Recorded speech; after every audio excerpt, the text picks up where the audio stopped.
semua, kita lagi ada di Prodi Teknik Fisika FTI ITB. Dan kita kali ini lagi bareng Pak Irsyad. Halo, halo. Bapak. Bapak boleh perkenalin diri dong ke teman-teman? Iya, oke. Nama saya Irsyad Nasirul Haq, dosen di Teknik Fisika ITB. Saya meneliti di bidang sistem energi cerdas. Ya, biasanya kami banyak penelitian di pengembangan instrumentasi kontrol dan juga optimasi di sistem energi. Nah, kebetulan kita sekarang di Lab Manajemen Energi Teknik Fisika. Oke. Seperti itu. Yuk kita masuk dan kita bakal lihat nih, Pak Irsyad lagi ada penelitian apa sih? Boleh di-spill juga, Pak? Oke, ya kebetulan saat ini salah satu penelitian yang di lab ini yang akan saya jelaskan adalah yang bernama PV-Sense. Jadi PV-Sense ini sistem cerdas pemantauan kondisi modul surya berbasis IoT dan Artificial Intelligence. Ya mungkin itu bahasa kerennya lah, tapi bahasa simpelnya PV-Sense itu adalah dokter pinter untuk memantau kesehatan dari pembangkit listrik tenaga surya. Itu sih intinya gitu ya. Nah, dari penelitian ini Bapak lagi memecahkan masalah apa sih, Pak? Ya, jadi biasanya kan modul surya itu sebetulnya kalau dari sisi hardware itu dia bisa siklus hidupnya panjang, tapi memang sangat dipengaruhi kondisi lingkungan gitu ya. Jadi kalau kita punya 100 modul surya, pada umumnya itu pabrikan-pabrikan itu tidak memonitor setiap modul surya. Jadi kalau misalkan ada satu yang rusak, itu semua tidak bisa menghasilkan energi listrik. Nah, dengan PV-Sense ini, jadi kita bisa tahu kalau ada satu modul surya di antara 100 itu, dia rusaknya di mana, berapa penurunan kinerjanya gitu. Ya kalau mirip kayak dokter lah. Kita, Bu, Pak, saya lagi sakit nih, tapi nggak tahu yang kerasa pusing sama mual-mual. Nah, dokter itu kan ngecek, wah sebetulnya yang Bapak tuh sakitnya sakit hati gitu, misalnya ya. Oke, Gitu. Boleh dilihatin dong Pak, kira-kira seperti apa sih bentukan dari pasien? Oke. Dari sistemnya dulu ya, berarti boleh. mungkin secara simpel seperti ini. Jadi sistem ini terdiri dari 3 arsitektur yang kami sebut 3 lapis. Yang pertama kita sebut modul sensor. Ini fungsinya untuk mengukur tegangan, arus, dan suhu modul surya. Kemudian ada modul lokal, dia mengintegrasikan dari banyak, misalkan kalau ada 100, ya di sininya mungkin cukup 1 atau 2 gitu ya. Jadi mengubah besaran analog atau ngukur listrik gitu ya menjadi digital. Jadi kita bisa lihat kayak di HP lah langsung berapa tegangannya gitu ya. Terus ini ada yang kita sebut modul pusat. Modul pusat itu fungsinya kayak otak kita gitu. Jadi menganalisis, oh ternyata yang sakitnya itu di modul urutan ke-20 gitu. Nah itu modul pusatnya yang kami sebut AI engine-nya di sana gitu.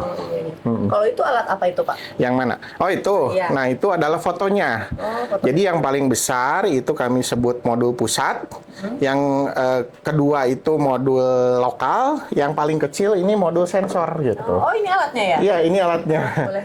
Ini mock-up sistemnya. Tapi kalau kita ingin lihat contoh pemasangannya ini di sistem testbed kami gitu ya. Oh ini ada. Sistem testbed. Jadi kalau misalkan ini ada modul surya, modul sensornya kita pasang di bawah modul suryanya. Nah, dari kabel ini diintegrasikan ke modul lokal. Nah, modul lokal ini mengintegrasikan semua modul surya gitu ya, modul sensor.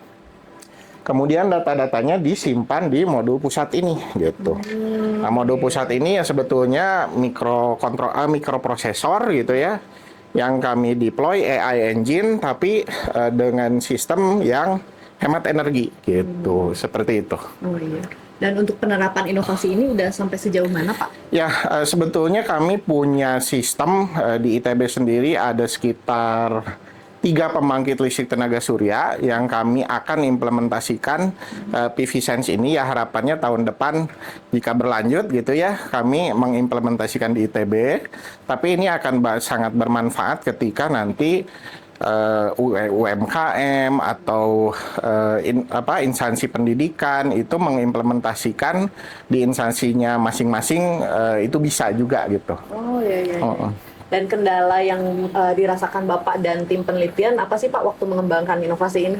Ya, yang pertama mungkin kami memikirkan bagaimana waterproofingnya dan agar sistem ini andal gitu ya. Jadi bukan hanya fungsionalnya berjalan, tapi kami ingin membuat sistem ini compact dan handal. Nah, itu mungkin tantangan yang saat ini kami hadapi gitu, seperti itu.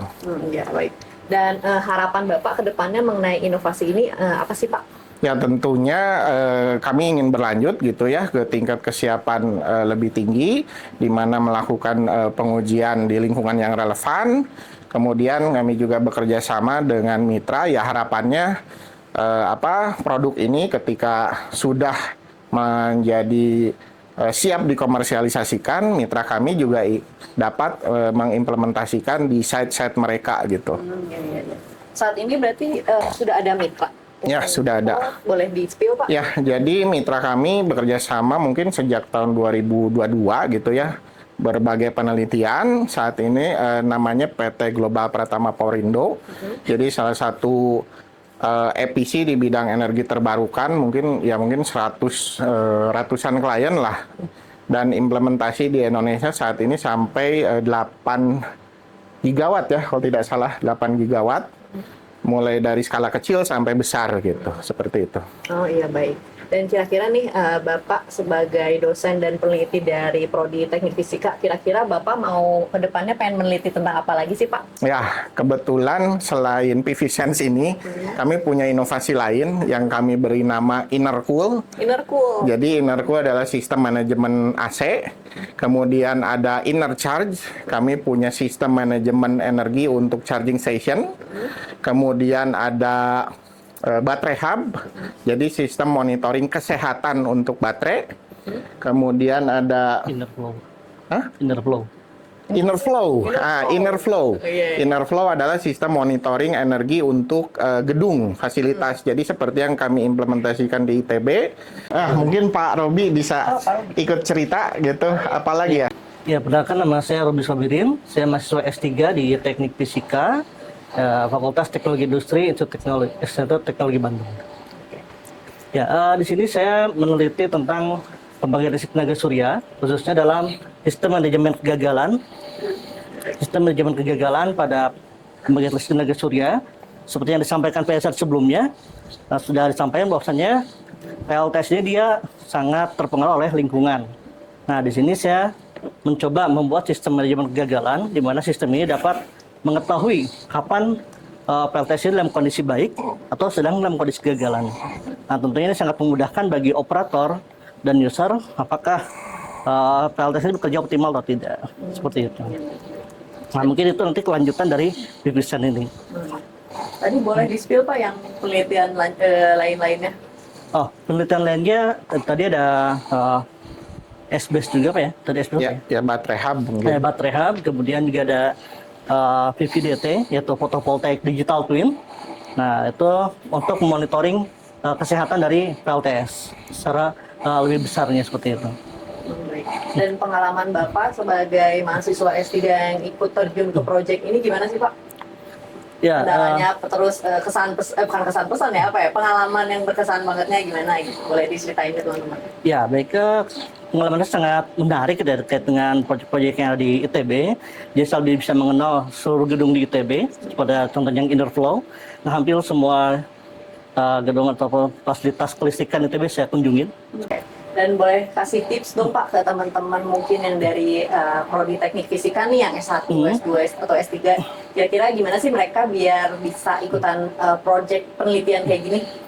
Ya, sebagai peneliti ya khususnya di Teknik Fisika gitu ya dan juga di Lab Manajemen Energi, di sini kami sangat dibuka kesempatan oleh dosen-dosen kami, seperti Pak Edi sebagai kepala labnya, ada Pak Irsan, Pak Jason, dan Pak Thomas, untuk saya bergabung gitu dengan berbagai proyek yang ada di Lab MP.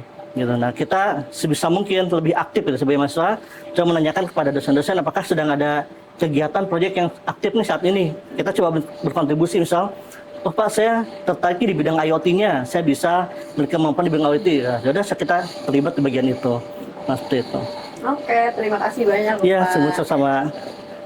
Jadi ini kebetulan sebuah display yang menjelaskan tentang bagaimana hasil monitoring dari PV Sense ini. Kita bisa memonitor bagaimana tegangan, suhu, dan temperatur.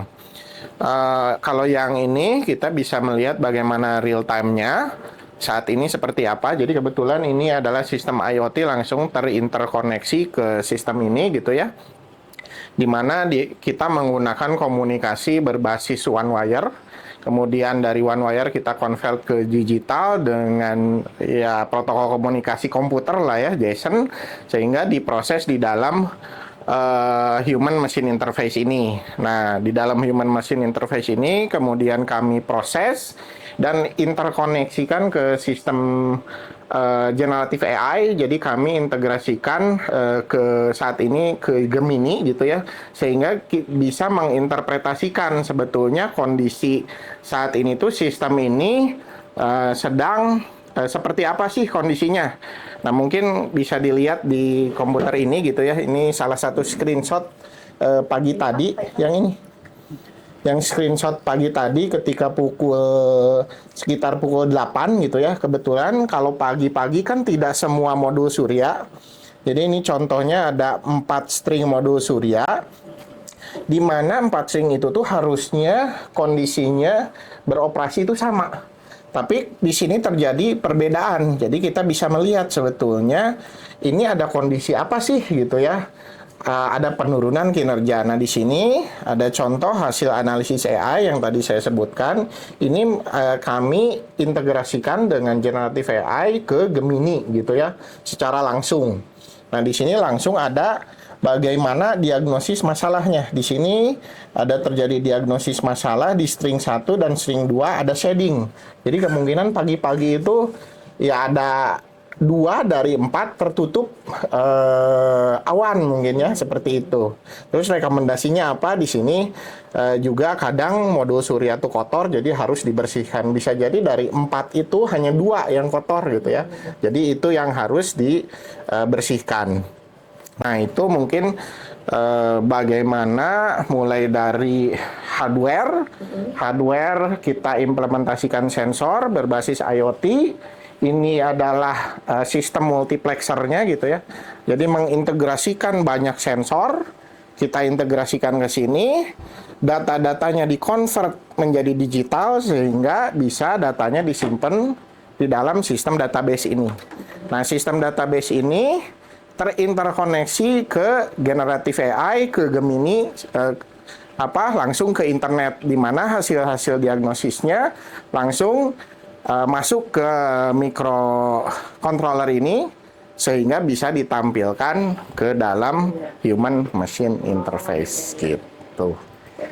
Mungkin seperti itu. Oke, jadi mungkin sebagai penutup, harapan dari kami adalah PV Sense ini akan menjadi produk lokal yang membantu kemandirian Indonesia gitu ya dalam pengembangan transisi digital dan kemandirian energi Indonesia secara keseluruhan. Kemudian ya tentunya pesan yang lain, inovasi itu ya harapannya menjadi solusi langsung di masyarakat gitu ya. Jadi riset itu tidak hanya kaku mengeluarkan paper ataupun hanya berakhir di lab, tapi harapannya bisa langsung dihilirisasi menjadi produk yang bermanfaat di masyarakat. Mungkin itu penutup dari saya. Terima kasih. Assalamualaikum warahmatullahi wabarakatuh.